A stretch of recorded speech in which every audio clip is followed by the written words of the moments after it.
اب آ جائیں آج کے دور کی طرف. تبلیغ حضور نے بھی کی ایک نظریے کی جو انقلابی تھا. وہ نظریہ کیا تھا جی؟ توحید. ہم کس نظریے کی تبلیغ کریں گے؟ توحید کی. اگر اسی توحید کی کریں گے جو آج کتابوں میں لکھا ہوا ہے تو وہ انقلابی کیسے ہوگا؟ وہ تو سب مانتے ہیں. انقلابی نظریہ وہ ہوتا ہے کہ جو موجود نظام کے اوپر اس کی جڑوں پر تیشہ بن کے گرتا ہے.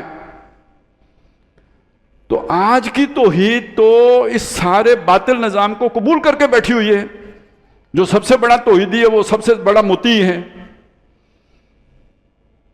وہ تو کہتے ہیں کہ خبردار بات بھی نہیں کرنی، گناہ ہوگا،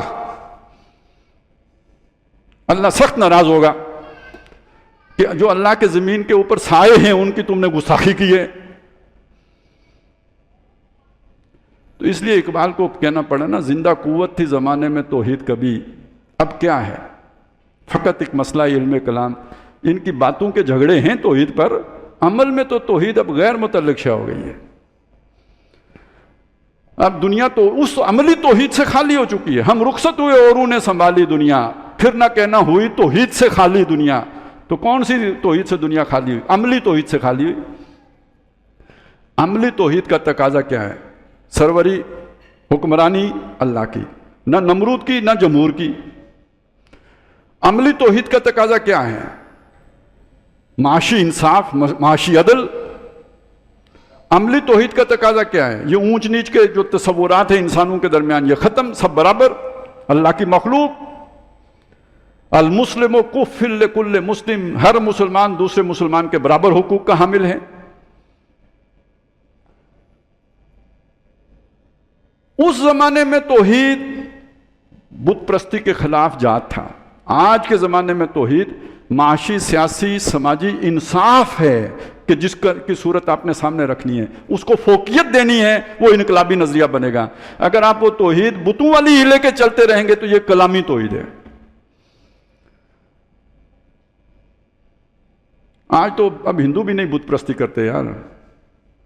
بتوں سے عقیدت ضرور رکھتے ہیں، پرستش اب کون کرتا ہے؟ کس کے پاس ٹائم ہے؟ خدا کی پرستش کرنے کا ٹائم مسلمانوں کے پاس نہیں ہے تو ہندوؤں کے پاس کدھر سے ٹائم نکل آئے گا بتوں کی پرستش کرنے کا؟ آج کے دور کا شرک کوئی اور ہے.